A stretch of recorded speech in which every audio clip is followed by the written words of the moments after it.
Welcome to Assessing and Tracking, this bite-sized screencast by Laura Roach. Okay, so the learning objectives for this screencast is number 1, recommend ideas for assessing and tracking learning. Number 2, demonstrate some practical ways to apply assessing and tracking to use with our learning. Assessment and tracking, we need to keep our purpose in mind. Teacher assessment and tracking is about finding evidence that tells you and your pupils, students, where they are in their learning, where you need to go next and how to get there. So some ideas for assessing. Number 1, using the criteria.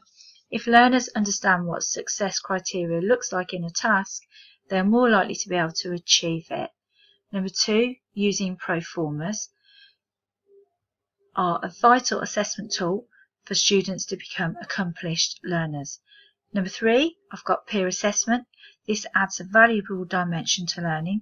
The opportunity to discuss, talk, explain and challenge each other enables students to achieve beyond what they can unaided. Number 4, self-assessment. Asking students to get involved in assessing their own feedback will assist in maximising potential for each learner.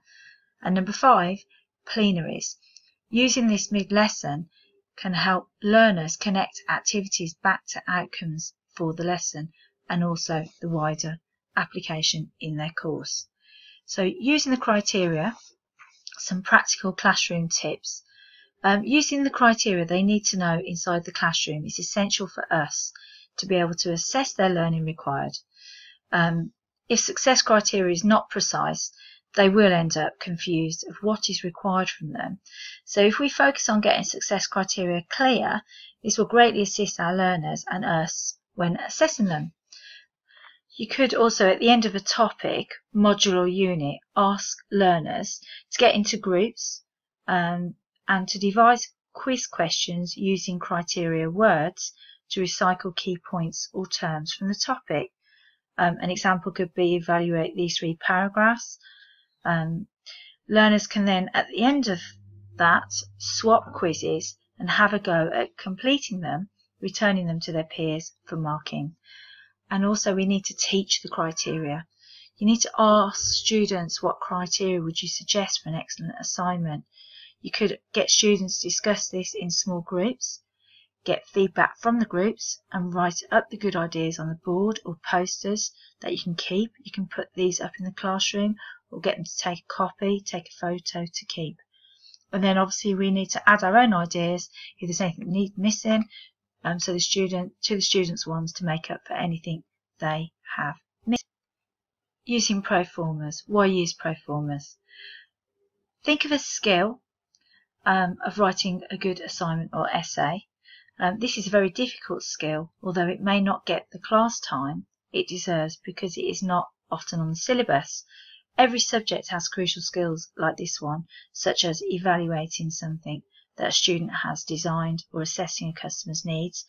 Proformas help students and teachers to develop such skills. Devising an assessment proforma. Use assessment proformas only when you are designing them only for vital skills that students find difficult but often have to use. Use proformas as a basis for essay planning, for self-assessment and for a teacher's assessment.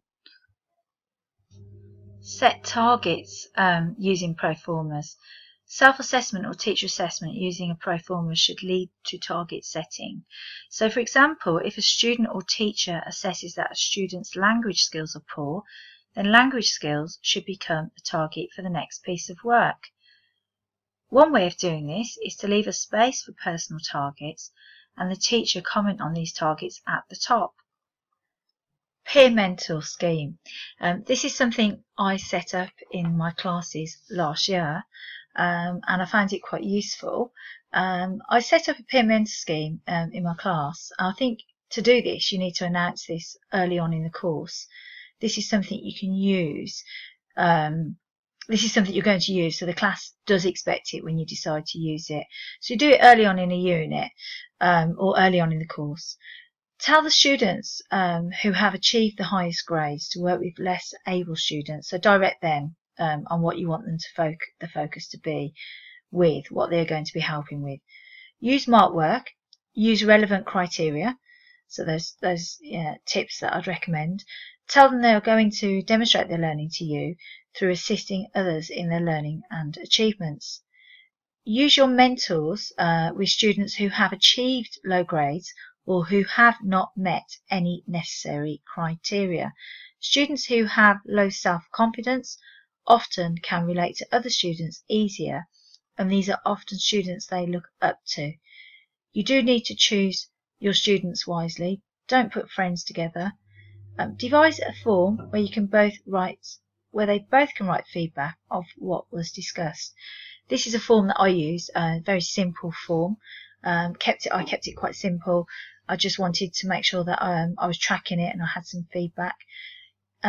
You do need to explain to the peer mentors that what the benefits are to them, that it's developing their life skills, communication. They could use it in interviews, say something that they've done. It also benefits them to be able to interpret the criteria they are working with in a different way, which is good for them in their own achievements and deepening their own learning.